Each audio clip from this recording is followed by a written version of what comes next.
Assalamualaikum warahmatullahi wabarakatuh. Perkenalkan, nama saya Nadia Sastia dengan NIM 0302241010.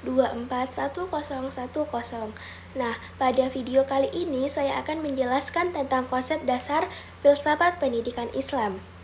Nah, sebelum kita memasuki lebih jauh, di sini saya akan menjelaskan tentang pengertian apa itu filsafat dan apa itu pendidikan Islam.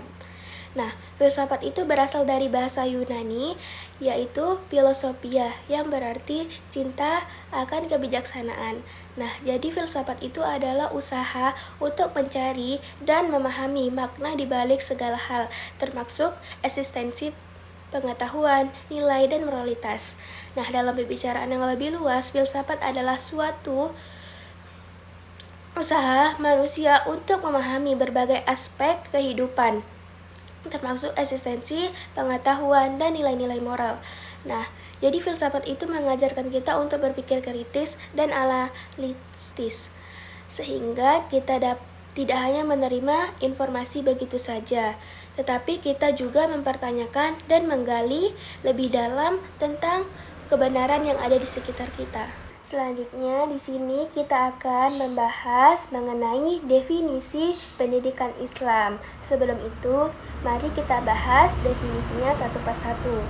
Nah, Islam itu berasal dari bahasa Arab, yaitu dari kata salimah yang mengandung arti selamat, sentosa, dan damai. Sedangkan Islam menurut istilah adalah mengacu kepada ajaran yang bersumber pada wahyu yang datang dari Allah Subhanahu wa taala, bukan berasal dari manusia dan bukan berasal dari Nabi Muhammad SAW.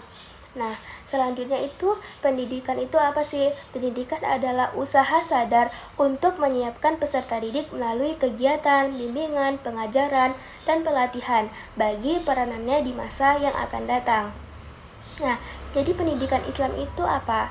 Pendidikan Islam itu adalah sekumpulan upaya, tindakan, dan perkataan yang dilakukan oleh pendidik untuk mengembangkan segala potensi dan aspek kepada peserta didiknya yang berpedoman kepada Al-Quran dan hadis ataupun ijtihad yang berlandaskan atas keduanya untuk mewujudkan tugas dan fungsi manusia di bumi ini sebagai hamba dan sebagai khalifah Allah Subhanahu wa taala. Nah, jadi apa sih itu filsafat pendidikan Islam? Filsafat pendidikan Islam adalah konsep-konsep dasar yang menjadi landasan dalam proses pendidikan yang dituangkan dalam sekumpulan tindakan dan perkataan yang dilakukan oleh pendidik untuk mengembangkan segala potensi dan aspek peserta didik berpedoman kepada Al-Quran dan hadis ataupun ijtihad yang berlandaskan atas keduanya untuk mewujudkan tugas dan fungsi manusia di muka bumi ini sebagai hamba dan sebagai khalifah Allah Subhanahu wa taala. Nah, jadi itu singkatnya itu guru memberikan penjelasan kepada siswanya dengan berpedoman kepada Al-Quran dan hadis ataupun ijtihad.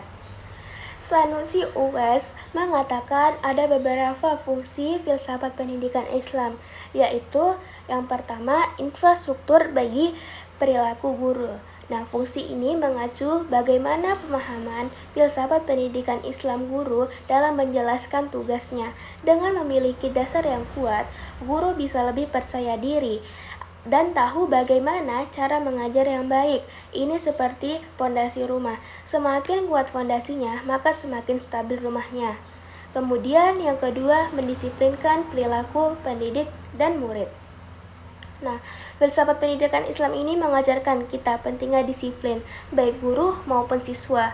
Guru yang memahami nilai-nilai ini akan lebih bisa menuntun siswanya untuk memiliki perilaku yang lebih baik dan disiplin. Jadi baik guru maupun murid diharapkan bisa saling mendisiplinkan dirinya sendiri. Ini penting agar proses belajar lebih efektif dan menyenangkan. Kemudian itu yang ketiga, kritis terhadap lingkungan pendidikan. Fungsi ini mengajak kita untuk tidak hanya menerima apa yang ada di sekitar kita saja. Namun, dengan sikap kritis ini, guru dan siswa bisa menilai apakah lingkungan pendidikan mereka mendukung proses belajar. Misalnya nih, jika ada sesuatu yang tidak sesuai dengan nilai-nilai Islam atau tidak efektif, mereka bisa bersama-sama mencari solusinya. Yang keempat, selektif atas alternatif yang tersedia. Dalam dunia pendidikan, banyak pilihan metode dan pendekatan yang bisa digunakan.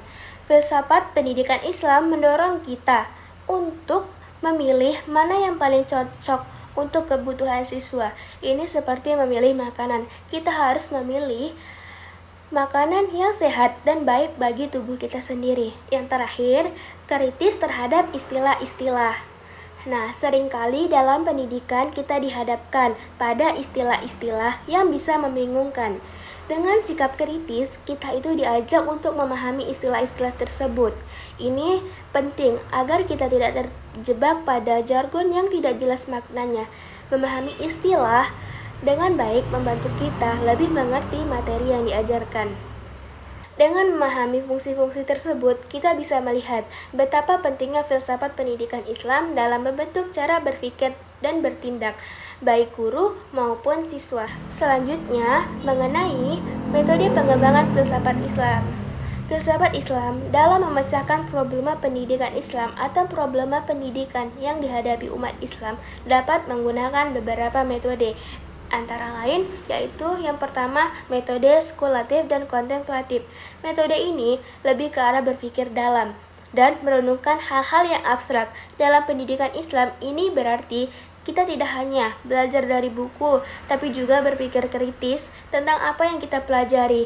Misalnya nih, kita belajar tentang keadilan. Kita itu bisa merenungkan apa arti keadilan dalam kehidupan kita sehari-hari.